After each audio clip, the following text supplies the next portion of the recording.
Hello everyone, welcome back to the channel PCS world. कैसे हैं आप सब फ्रेंड्स? आई होप कि आप सब बहुत अच्छे होंगे और आपकी प्रिपरेशन अब बहुत ही अच्छी तरीके से चल रही होगी। आज है 9 मई। मैं ये क्लास रिकॉर्ड कर रही हूँ, तो मैंने सबसे पहले सोचा कि आपको जनवरी का करंट अफेयर कराने से पहले मैं मई का करा दूँ, क्योंकि मेरे पास पूरे महीने का जो है नोट्स वो कलेक्ट हो चुका है। इसको मैंने बना लिया है, इसका ही मैंने पीडीएफ बना लिया था, तो सोचा यही शेयर कर दूँ। बिकॉज ऑफ ये नया नया है तो आपके दिमाग में भी जल्दी से सेट हो जाएगा, क्योंकि जो लोग एग्ज़ाम की तैयारी करते हैं वो कहीं ना कहीं से कुछ ना कुछ खबरें तो पढ़ ही रखते हैं, तो बहुत सारी चीज़ें आपको इसमें नई नहीं लगेंगी। और आप बताइएगा मुझे कि आप जो ये सीरीज़ को देख रहे हैं, ये सीरीज़ आपके कुछ काम की लग भी रही है आपको या नहीं। क्या फीडबैक है आपका, इसके बारे में मुझे ज़रूर से शेयर कीजिएगा। सब बातें बहुत ज़्यादा नहीं बातें करूँगी मैं, क्योंकि मेरे पास भी थोड़ा सा वक्त कम है, लेकिन मैंने सोचा कि चलिए क्लास तो शेयर कर ही दूँ, व्लॉग तो शेयर नहीं कर पा रही हूँ अभी। तो आई होप ये क्लास आपको पसंद आएगी और आपके लिए बहुत हेल्पफुल रहेगी। पसंद आने का मतलब ये नहीं होता कि ये कोई जो है बहुत फैशनेबल क्लास है, मॉडर्न क्लास है। इसका मतलब ये होता है ये कंटेंट आपके लिए कितना क्वालिटी से भरा हुआ है, ये चीज़ वैल्यू करती है। ये इस बात के लिए मैं तो डैम श्योर हूँ कि ये क्वालिटी कंटेंट है, और ये बात मैं प्रूव भी कर दूँगी आफ्टर टू एग्ज़ाम। जो लोग आर ओ का प्रिपरेशन कर रहे हैं, जो लोग यूपी पीसीएस का या किसी भी स्टेट एग्ज़ाम का प्रिपरेशन कर रहे हैं, उनके लिए ये नोट्स बहुत ही ज़्यादा बिलीवेबल हैं, ऑथेंटिक हैं। तो आप सब लोग बिना किसी शक के ये क्लास को ज्वाइन कर सकते हैं, पढ़ सकते हैं। और इसका पीडीएफ पाने के लिए आप मेरे चैनल, जिसका लिंक डिस्क्रिप्शन बॉक्स में है, वो ज्वाइन कर सकते हैं। पीसीएस वर्ल्ड के नाम से ही मेरा टेलीग्राम चैनल है, जहाँ पे मैंने फरवरी, मार्च और अप्रैल का पीडीएफ शेयर कर दिया है। मई का पीडीएफ मैं बाद में शेयर करूँगी, जब मैं इसके पूरे मंथ का आपके साथ में शेयर कर दूँगी क्लास। देखती हूँ, अगर आज ही ये पॉसिबल हो पाया तो मैं आज ही कर दूँगी इसको कंप्लीट, और नहीं पॉसिबल हुआ तो मैं इसको फिर जो है 2 पार्ट में कन्वर्ट करूँगी। तो चलिए अब स्टार्ट करते हैं हम अपनी क्लास को, और बहुत ज़्यादा टाइम वेस्ट नहीं करते हैं। तो चलिए अब स्टार्ट करते हैं हम अपना 2 मई से, क्योंकि 1 मई का शायद संडे होगा, इसलिए क्लास नहीं होती है। पहला ही क्वेश्चन है। पहले 1 मई को मनाया जाता है विश्व मजदूर दिवस, जो कि आईएलओ के द्वारा मनाया जाता है। आईएलओ को फुल फॉर्म होता है इंटरनेशनल लेबर ऑर्गेनाइजेशन। यही इसको जो है ऑर्गेनाइज करते हैं, विश्व मजदूर दिवस को। इसका उद्देश्य क्या होता है कि मजदूरों के बारे में जो है एक रिस्पेक्ट बढ़ाना उनका, यही इसका उद्देश्य होता है। तो 1 मई को मनाया जाता है, याद रखिएगा। बहुत ज़्यादा पूछा जाता है ये सवाल। और आईएलओ की स्थापना 1919 में हुई थी। और 99 में भारत के इतिहास में क्या घटना हुई थी, ये आप मुझे जो है कमेंट करके बताएंगे। नेक्स्ट सवाल है हमारा, भारत में पहली समकालिक जनगणना कब हुई थी? तो जनगणना की जो बात है वो अभी इसलिए चर्चा में आई थी क्योंकि जातिगत जनगणना की बात हमारे देश में हो रही है। कहाँ कहाँ पे जातिगत जनगणना कराई जाएगी? पूरे ही देश में कराई जाएगी।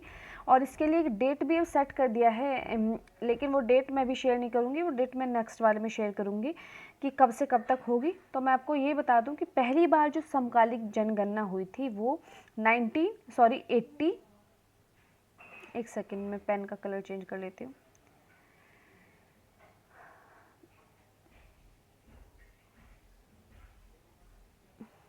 81 में हुई थी। और चर्चा में इसलिए आया क्योंकि 30 अप्रैल 2025 को पीएम की अध्यक्षता में कैबिनेट समिति ने 2021 में होने वाली जनगणना में जाति गणना को शामिल करने को मंजूरी दी है। 1881 में क्या हुआ था, इसमें जाति को शामिल किया गया था, आखिरी बार शामिल किया गया था।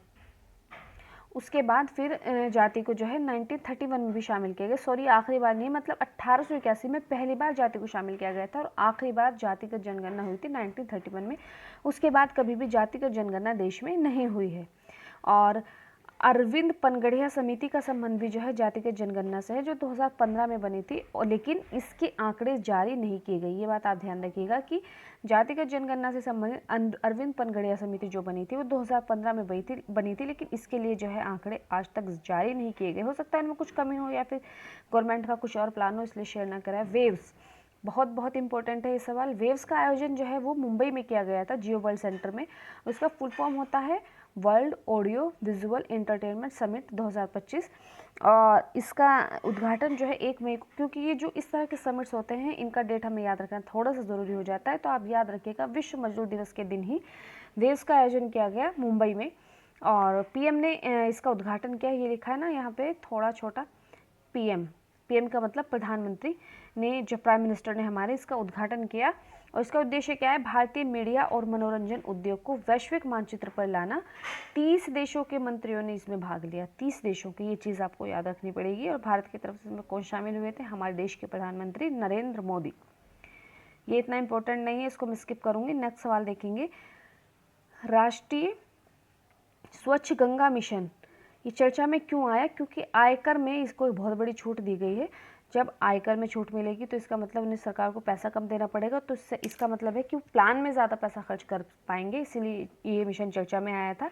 और राष्ट्रीय स्वच्छ गंगा मिशन की शुरुआत कब हुई थी ये आप मुझे बताएंगे। नमामि गंगे कार्यक्रम कब स्टार्ट किया गया था देश में? तो 2014 में। और इसका उद्देश्य क्या है? गंगा के प्रदूषण को कम करना। आप ये देखेंगे कि इन नोट्स में आपको सिर्फ करंट अफेयर्स ही नहीं मिलेगा, उसके चारों तरफ की चीज़ें, जो उसका स्टैटिक पोर्शन होता है वो भी आपको यहाँ पे कवर करने का मौका मिलेगा, क्योंकि आजकल सीधे सीधे सवाल आयोग बिल्कुल भी नहीं पूछता है। राष्ट्रीय नेक्स्ट क्वेश्चन है हमारा, संयुक्त राष्ट्र बैसाख दिवस 2025, इसका जो है आयोजन कहाँ पे किया गया है? तो वियतनाम में किया गया है। लेकिन इसमें एक खास बात ये रही कि सारनाथ से पवित्र बुद्ध अवशेषों को यहाँ पहली बार प्रदर्शित किया गया है। इसका आयोजन भारत सरकार के संस्कृति मंत्रालय प्लस अंतर्राष्ट्रीय बौद्ध परिसंघ के द्वारा किया गया है। और बैसाख दिवस कौन सा होता है? बुद्ध पूर्णिमा को ही बैसाख दिवस कहते हैं, जो बुद्ध के महापरिनिर्वाण की स्मृति में मनाया जाता है। बैसाख दिवस को 1919 में यूनाइटेड नेशन ने मान्यता प्रदान की थी। बहुत इंपॉर्टेंट है ये सवाल। अगेन इंपॉर्टेंट सवाल आ गया है हमारा, विश्व बौद्धिक संपदा दिवस कब मनाया जाता है? तो ये मनाया जाता है हमारा 26 अप्रैल को। इसकी फुल फॉर्म क्या होती है? विपो। विपो इसका जो है शॉर्ट नाम है। इसकी फुल फॉर्म देख लीजिएगा आप इंग्लिश में भी, वर्ल्ड इंटेलेक्चुअल प्रॉपर्टी ऑर्गेनाइजेशन, यहाँ पे लिखा है थोड़ा, यहाँ पे ऑर्गेनाइजेशन। इसकी थीम है आईपी और संगीत, आईपी की धुन को महसूस करें। इसकी स्थापना, विपो की स्थापना 1967 में जिनेवा में हुई थी, और 1967 में हुई थी। इसका हेडक्वार्टर जिनेवा में है और भारत भी इसका सदस्य है, ये बात आपको ध्यान रखनी पड़ेगी। नेक्स्ट भी हमारी रिपोर्ट से संबंधित है ये एक सवाल, और रिपोर्ट का हवाला देखिए। आयोग अब बड़े लंबे लंबे अच्छे अच्छे स्टेटमेंट बनाता है, सवाल पूछता है।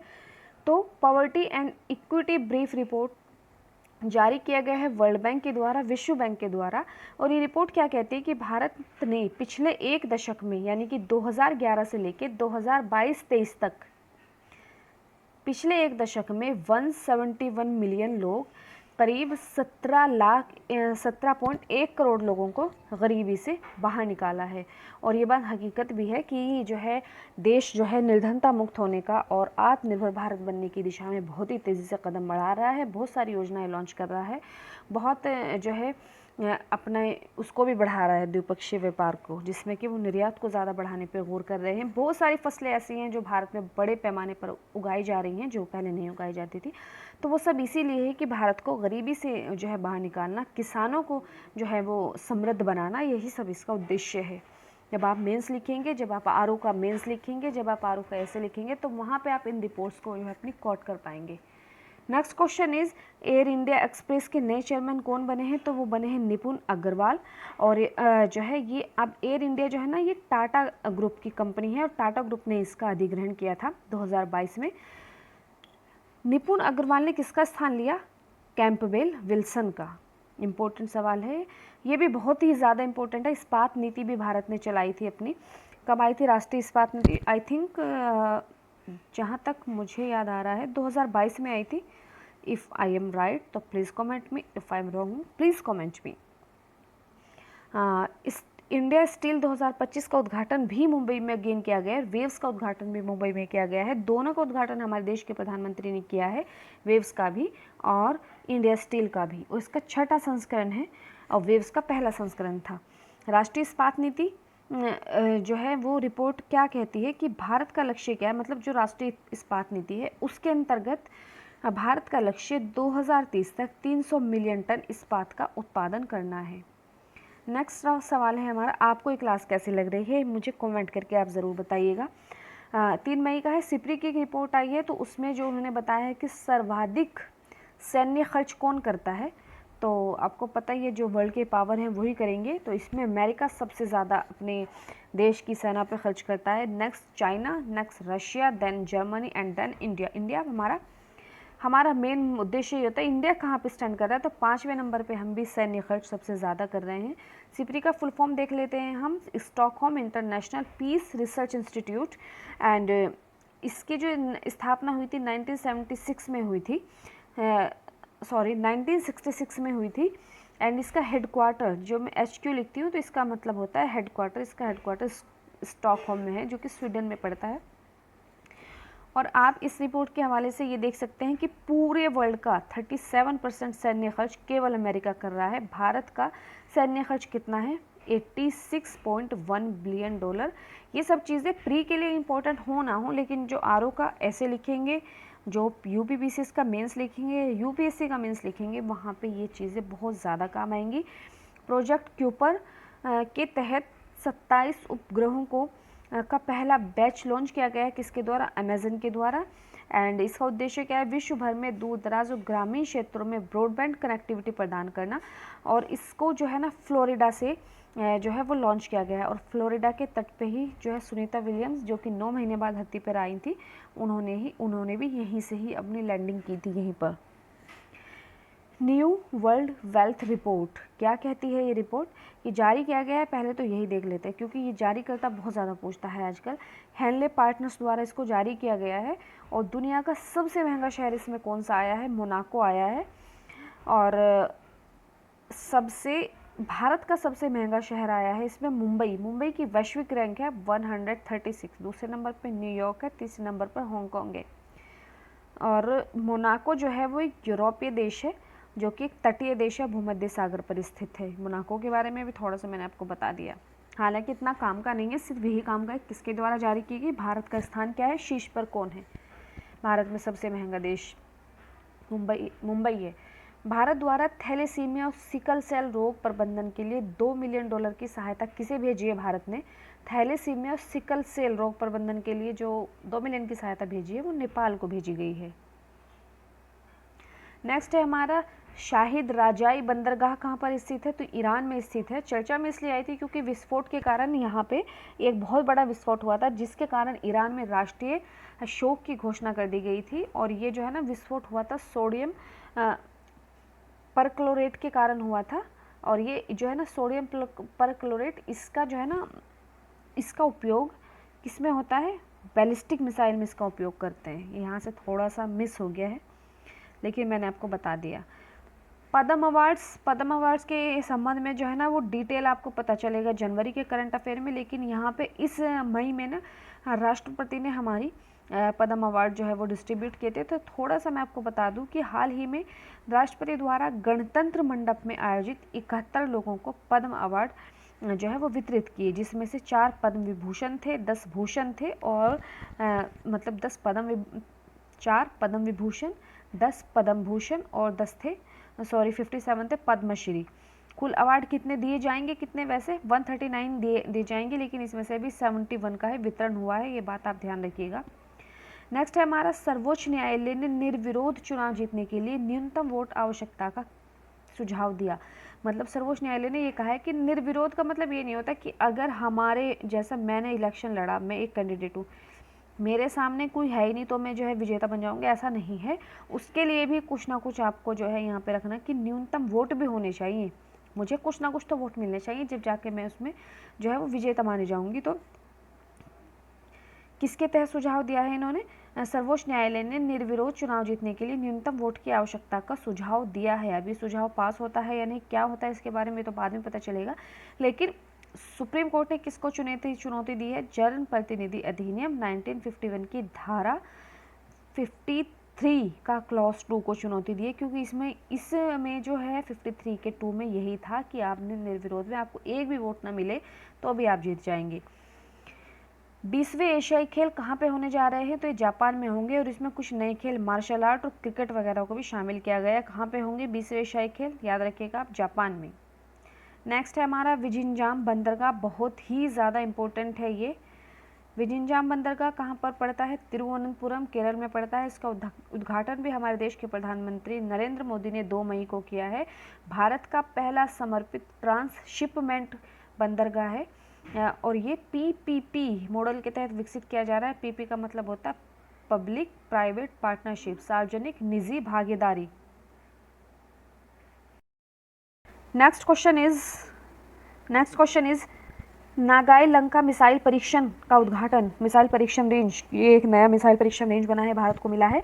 ये आंध्र प्रदेश के कृष्णा जिले में पड़ता है। प्रधानमंत्री द्वारा ही इसका उद्घाटन प्रधानमंत्री ने किया है। तो आप ही ध्यान रखिएगा, जिनका उद्घाटन हमारे देश के राष्ट्रपति कर रहे हैं, जिनका उद्घाटन हमारे देश के उपराष्ट्रपति कर रहे हैं, जिस चीज़ का उद्घाटन हमारे देश के लोकसभा मंत्री या अन्य कोई मंत्री कर रहे हैं, उनको ध्यान रखिएगा। बाकी सबको आप प्रधानमंत्री पर छोड़ दीजिएगा, वही सब कुछ उद्घाटन करते हैं। तो इसका भी जो है उद्घाटन वो हमारे देश के प्रधानमंत्री ने किया है आंध्र प्रदेश में। तो इसकी जो लागत है वो 1460 करोड़ रुपए है। और हमारे पास एक और मिसाइल परीक्षण रेंज हो गया है। उसके अलावा हमारे पास ओडिशा का चांदीपुर भी है, और पोखरन भी, शायद पोखरन में भी जो राजस्थान में पड़ता है, वहाँ पे भी मिसाइल परीक्षण ही होते हैं। अंतर्राष्ट्रीय सौर गठबंधन का नवीन सदस्य कौन बना है? अंगोला बना है। इसकी स्थापना 2015 में पेरिस में आयोजित UNFCCC के एक जो है COP21 में की गई थी, कॉन्फ्रेंस में की गई थी। इसका उद्देश्य 2030 तक सौर ऊर्जा में $1 ट्रिलियन USD का निवेश प्राप्त करना है। इसका जो हेडक्वार्टर वो गुरुग्राम यानी कि हरियाणा में है। और हाल ही में क्या हुआ था, अंगोला के जो राष्ट्रपति थे जोआओ मैनुअल, इनका 4 दिवसीय मतलब 4 दिन के लिए भारत दौरे पर आए थे। 38 वर्ष के बाद जो है ऐसा हुआ कि अंगोला के जो है राष्ट्रपति भारत दौरे पर आए। और इसमें क्या हुआ, इसमें यह हुआ कि भारत ने सशस्त्र बलों के आधुनिकीकरण के लिए अंगोला को $200 मिलियन का ऋण दिया है। पवन ऊर्जा के वैश्विक बाजार में पहला स्थान किसको मिला है? तो चाइना को मिला है, कि चाइना सबसे ज़्यादा पवन ऊर्जा का जो है वो निर्माण कर रहा है। और ये ग्लोबल वाइंड की एक रिपोर्ट है, भारत का स्थान है इसमें 4th। 31 मार्च 2025 तक भारत की पवन ऊर्जा स्थिति ये है कि यहाँ पे 50.04 गीगावाट तक की जो है ऊर्जा उत्पादन वो पवन से होता है, यानी कि वायु के द्वारा होता है। और इसके प्रमुख उत्पादक राज्य हैं गुजरात, कर्नाटक, तमिलनाडु। बहुत ज़्यादा इंपॉर्टेंट है कि पवन ऊर्जा के क्षेत्र में शीर्ष 3 राज्य बताओ, तो आप बताएंगे गुजरात, कर्नाटक और तमिलनाडु। भारत द्वारा जीनोम एडिटिंग तकनीक द्वारा चावल की नई किस्मों का जो है वो निर्माण किया गया है, जिसका पहली का नाम है DRR धान 100 कमला, दूसरी है DST राइस 1 पूसा। भारतीय कृषि अनुसंधान यानी कि ICAR के 2 संस्थान हैं, एक तो हैदराबाद में पड़ता है IIRR द्वारा, और दूसरा है IARI जो कि नई दिल्ली में है। दोनों हैं ये इसी के संस्थान, भारतीय कृषि अनुसंधान संस्थान ICAR के। तो इन्होंने इसका उद्घाटन किया है, और इसकी स्थापना ICAR के 1929 में हुई थी। और ये यहाँ से यहाँ से इम्पोर्टेंट है कि Cas9 एंजाइम द्वारा ही DNA में परिवर्तन करके ही इसका जो है निर्माण किया गया है चावल की किस्मों का। नेक्स्ट सवाल है हमारा वर्ल्ड प्रेस फ्रीडम इंडेक्स, यानी कि हमारी मीडिया के पास जो है वो कितनी फ्रीडम है बोलने की। ये तो आप सभी को पता ही होगा कितना जो है निष्पक्ष बोल पाती है हमारी मीडिया। तो इसको भी जारी किया गया है रिपोर्ट्स विदाउट बॉर्डर ने, और इसमें शीर्ष स्थान मिला है नॉर्वे को। पहले भी भारत को स्थान मिला है। भारत का जो रैंक है इसमें 151 है। 180 देशों में से अपने देश की हालात हम देखेंगे तो 151 पे हम स्टैंड करते हैं, मतलब कितना नीचे पड़े हम लोग। हमारे मीडिया के पास कोई भी फ्रीडम नहीं है बोलने का, वो सिर्फ वही बोल सकते हैं जो उनको सिखाया जाता है। और इसका जो है भारत का पहले जो रैंक था वो 159 था, हालांकि कुछ सुधार हुआ है अभी। आप ये देखेंगे रैंक में जैसे जैसे रैंक का नंबर बढ़ता है वैसे वैसे हमारी स्थिति ख़राब होती है। मतलब रैंक में आपके नंबर कम होने चाहिए, लेकिन जब मेंस का रिजल्ट आएगा तो उसमें आपके नंबर ज़्यादा होने चाहिए। इट्स ओके, ये थोड़ा सा मैंने मजाक किया है, इसको आप लोग सीरियस मत ले लीजिएगा ज़्यादा। निम्न स्थान मिला है इरिट्रिया को, मतलब वहाँ तो और भी बुरे हाल हैं। इंडेक्स के क्या आयाम है, यहाँ से अब आयोग यहाँ से प्रश्न बनाता है कि क्या स्टैंडर्ड हैं जिन पे ये जो चीज़ें हैं ये निकल के आती हैं इंडेक्स वगैरह रिपोर्ट वगैरह। तो राजनीतिक संदर्भ में, कानूनी ढांचा, आर्थिक संबंध, सामाजिक सांस्कृतिक संदर्भ और सुरक्षा। All right. AI किरण पहल का संबंध है महिलाओं को AI के क्षेत्र में सशक्त बनाना, और इसका जो है प्रारंभ किया गया है विज्ञान एवं प्रौद्योगिकी विभाग द्वारा। किरण का फुल फॉर्म क्या होता है? Knowledge involvement and research advancement through nurturing. Next हमारा वेव्स, मैंने आपको बता ही दिया कि मुंबई में कभी कभी ऐसा होता है ना कि मैं 2 जगह से क्लासेस करती हूँ, तो एक ही चीज़ को पढ़ा देते हैं, तो मुझे कभी कभी ऐसा होता है मुझे याद नहीं रहता मैंने पहले लिखा था, तो चीज़ें 2 बार, हालांकि 3 बार भी वो चीज़ें लिखी जाती हैं, तो कोई बात नहीं, उससे हमारा रिवीजन ही अच्छा होगा। PM मोदी ने इसका उद्घाटन किया, पहला संस्करण है ये, और जो है भारतीय मीडिया तथा मनोरंजन के उद्योग को वैश्विक मानचित्र पर लाना, मैंने बता दिया था आपको।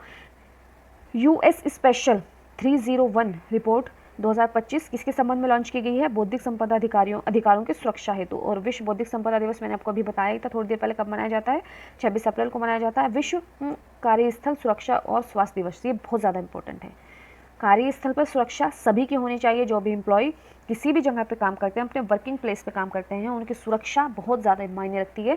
जैसे कि एक बंगाल में इतना भयानक केस हुआ था लास्ट ईयर एक डॉक्टर के साथ, तो उस तरह की घटनाएं ना हो, उसी के उद्देश्य से ये जो है मनाया जाता है, इस तरह के डेज़ मनाए जाते हैं। तो 28 अप्रैल को मनाया जाता है। हालांकि इन डेज़ को मनाने के बाद भी लोगों का स्तर इतना गिर चुका है मानसिक कि वो इस तरह की घटनाओं को अंजाम दे देते हैं। लेकिन इस पर हमें बहुत ही सख्त कानून बनाने की ज़रूरत है और उन कानूनों को जल्दी से जल्द अमल में लाने की भी ज़रूरत है। तो ये भी ILO के द्वारा ही मनाया गया है। और आपको मैं बताऊं कि वर्ल्ड लेबर डे भी ILO के द्वारा मनाया जाता है। इस वर्ष की थीम है इस दिवस की स्वास्थ्य और सुरक्षा में क्रांतिकारी बदलाव। सचेत ऐप का संबंध जो है वो राष्ट्रीय आपदा प्रतिक्रिया बल यानी कि NDRF द्वारा ही सचेत ऐप को लॉन्च किया गया है। इससे इसका संबंध है। इसका उद्देश्य प्राकृतिक आपदाओं से सुरक्षा है इसका उद्देश्य, और ये 12 भाषाओं में संचालित किया जा सकता है।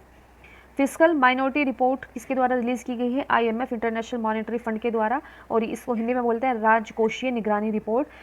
इसके अंतर्गत सर्वाधिक ऋणग्रस्त देश है जिस पे सबसे ज़्यादा कर्जा है, सूडान है, जिसका अपनी GDP का 252% तो कर्ज है इस पे। और भारत का स्थान भी इसमें जो है 31वें स्थान पे भारत भी सबसे ऋणग्रस्त देश है विश्व का, और GDP का 80% है। जो कि डिपो दर्पण पोर्टल का संबंध जो है वो खाद्य भंडारण से है। खाद्य भंडारण डिपो को उच्चतम गुणवत्ता के अनुरूप बनाना, ये इसका उद्देश्य है। केंद्र सरकार के द्वारा इसको लॉन्च किया गया है। भारत की पहली AI संचालित रियल टाइम वन चेतावनी प्रारंभ की गई है मध्य प्रदेश में। इसका उद्देश्य वन संरक्षण को बढ़ावा देना है। ऑपरेशन हॉक, मैंने देखो इस पहले इंपॉर्टेंट लिखा है, किसके द्वारा संचालित किया गया है? CBI के द्वारा। इसके तहत अंतर्राष्ट्रीय बाल यौन शोषण नेटवर्क को ध्वस्त किया है इन्होंने, CBI ने, और ये उसी के लिए ही चलाया गया था ऑपरेशन हो। परवाह पोर्टल लॉन्च्ड बाय RBI द्वारा, मैं क्या बोल रही हूँ, RBI द्वारा।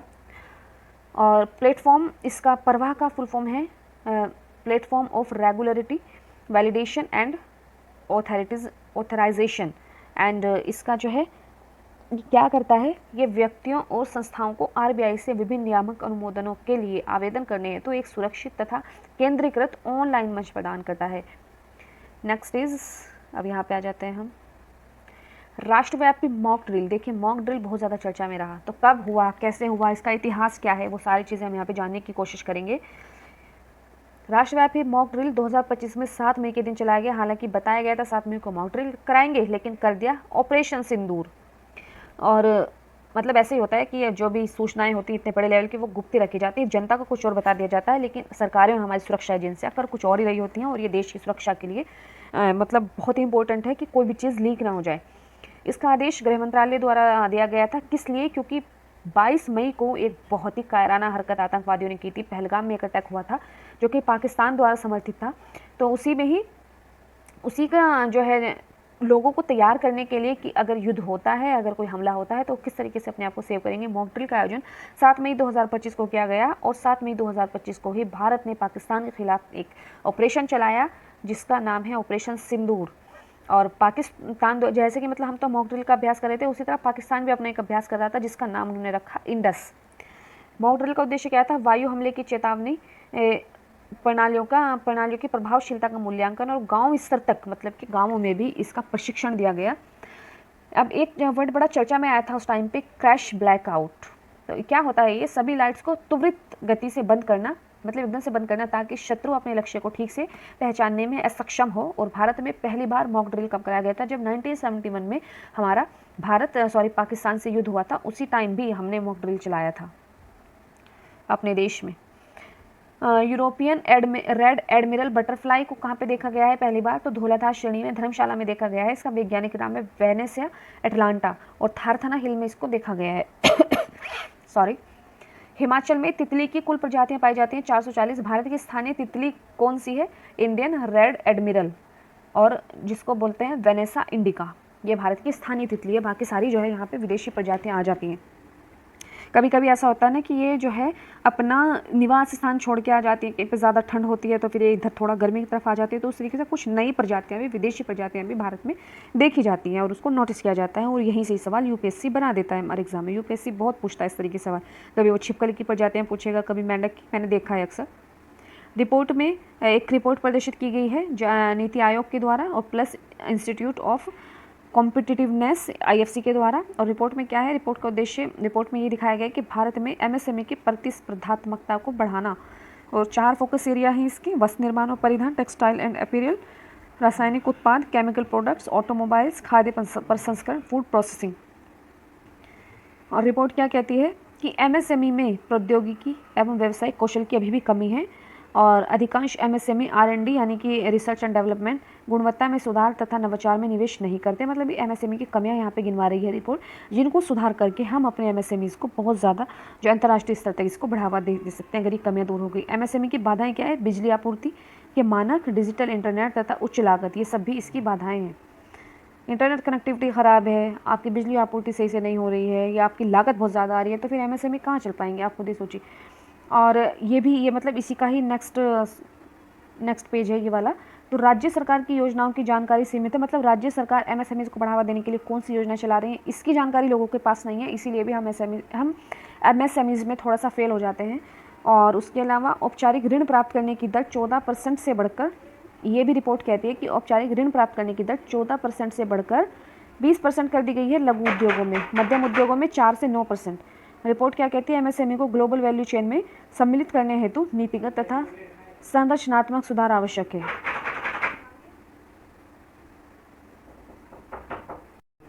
वन अधिकार नियम कब स्टार्ट किया गया था, 2006 में, और इसका अन्य नाम है अनुसूचित जनजाति और परंपरागत वन निवासी अधिनियम। याद रखिएगा 2006 में, मिलाने के लिए आ जाता है। अब ये कुछ अभियान हैं, कुछ मिशन हैं भारत सरकार की, कुछ योजनाएं, कुछ छोटा छोटा देख लेते हैं जल्दी से। राष्ट्रीय ग्रामीण स्वास्थ्य मिशन कब आया, 2005। आयुष्मान भारत मिशन 2018, जननी सुरक्षा योजना 2005, पोषण अभियान 2018, समग्र शिक्षा अभियान 2018-19, राष्ट्रीय शिक्षा नीति 2020 और प्रधानमंत्री स्वास्थ्य सुरक्षा योजना 2003, FEMA.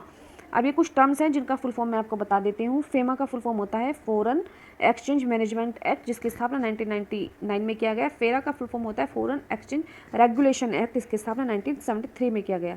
How many total Navratna companies in India, तो अभी 26 हो गई हैं और इसमें 2 अभी भारतीय रेलवे की कंपनियां ऐड हुई थी जो IRFC और IRTC हैं। इनको मिला के भारत के पास 26 नवरत्न कंपनीज हैं।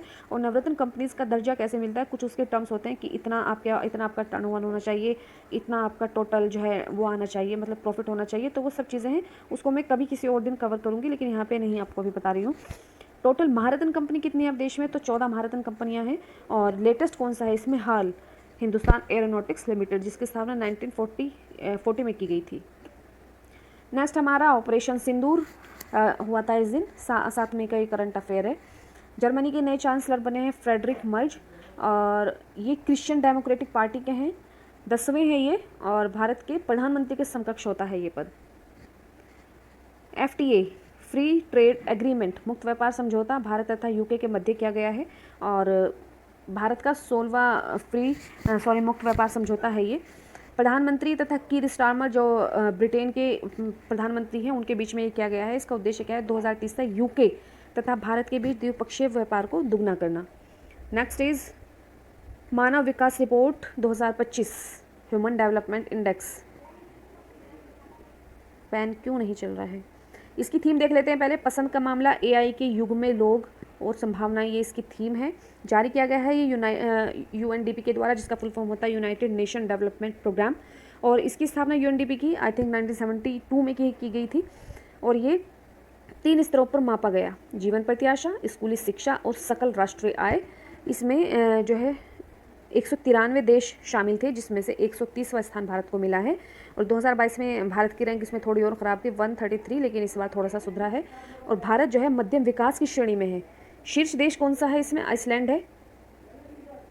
भारत ने स्वास्थ्य तथा लैंगिक समानता में बेहतर प्रदर्शन किया है, ये आप अपने ऐसे में लिख के आएंगे कि जो है ह्यूमन डेवलपमेंट इंडेक्स की रिपोर्ट कहती है कि भारत ने स्वास्थ्य तथा लैंगिक समानता में बेहतर प्रदर्शन किया है। 2015 से 16 से 19-21 के मध्य 13.5 करोड़ भारतीय बहुआयामी गरीबी से बाहर निकले। ये कौन कह रहा है, ये कह रहा है UNDP कह रहा है। लेकिन हमें अभी भी एक रिपोर्ट का पता चला था जिसने कहा था हमें कि 17.1 करोड़ लोग पिछले दशक में जो है गरीबी से बाहर आए। ADB एशियन डेवलपमेंट बैंक की एक जो है समिट हुआ है मिलान, इटली में, 58वां समिट हुआ है, ये 4 दिवसीय था। भारत का नेतृत्व इसमें किसने किया था? हमारी वित्त मंत्री निर्मला सीतारमन ने किया था। एडीबी का फुल फॉर्म होता है एशियन डेवलपमेंट बैंक, जिसकी स्थापना भी 1966 में की गई थी, और सिप्री की स्थापना भी 1966 में की गई थी, जो मैंने आपको बताया था। इसके अध्यक्ष मसाता कांडा है। हेडक्वार्टर इसका मनीला में है, जो कि फिलीपींस में है, और सदस्य देश हैं इसमें 69, और नवीनतम सदस्य इसका इजराइल है।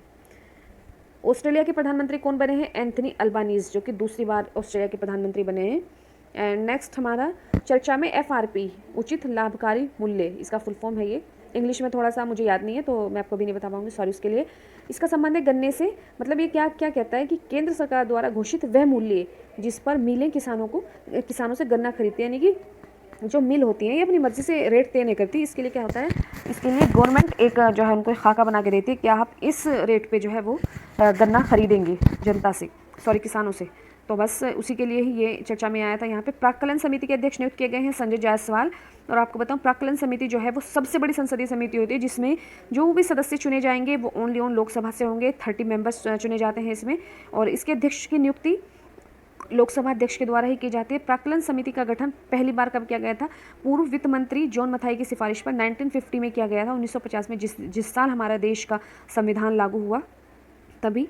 प्राक्कलन समिति एक स्थायी समिति है, जो कि वित्तीय समिति है, वित्तीय विषयों पर चर्चा करती है। इसका कार्य क्या है? अनुमानित बजट में कमी लाना। यूएनडीपी का मैंने आपको बता ही दिया यहाँ पे, जो ह्यूमन डेवलपमेंट इंडेक्स जारी किया जिसने, तो इसका full form United Nation Development Programme. स्थापना इसकी देशों को गरीबी उन्मूलन तथा सतत आर्थिक विकास तथा मानव विकास करने में सहायता करना। स्थापना इसकी, सॉरी मैंने आपको यूएनडीपी की स्थापना 1972 में बताई, जो कि गलत है, 1965 में हुई। लेकिन मैं आपको बताऊं यूएनईपी, सॉरी वो मुझे वहाँ से याद आ गया था, यूएनईपी की स्थापना जो यूनाइटेड नेशन इन्वायरमेंटल प्रोग्राम है, उसकी स्थापना 1972 में हुई थी, लेकिन इसकी 1965 में हुई है। सदस्य हैं इसके 170, और इसके अध्यक्ष हैं अचीम स्टेनर, और भारत भी इसका सदस्य में लिखा हुआ है, इंक्लूडिंग इंडिया। तो गाइज आज मैं इसको यहीं पे ख़त्म करती हूँ क्लास को, क्योंकि मुझे थोड़ा सा अभी काम भी है और बहुत सारी चीज़ें हैं, फेस्टिवल का टाइम है, तो मैं इतना ज़्यादा क्लास लंबी नहीं कर पाऊंगी। तो आप लोग इसको देख लीजिएगा, इस क्लास के फीडबैक कमेंट बॉक्स में शेयर कर दीजिएगा। जल्दी आपसे मिलूंगी नई क्लास में, इसको हम इंशाल्लाह नेक्स्ट क्लास में कंप्लीट कर देंगे। तो आप सभी को मेरी तरफ से ईद मुबारक। एंड क्लास को देखते रहिए, पढ़ते रहिए, खुश रहिए, और अपना प्रिपरेशन करते रहिए, क्योंकि एग्ज़ाम बहुत ही जल्दी करीब है, अब आने वाला है जल्दी से। तो बस इसका रिवाइज कर लीजिएगा आप लोग, और इसको अपने फ्रेंड्स के साथ जो तैयारी करें उनके साथ में शेयर कर दीजिएगा। मिलूंगी आपसे जल्दी ही नेक्स्ट क्लास में, तब तक के लिए bye bye, take care, thank you very much to join me.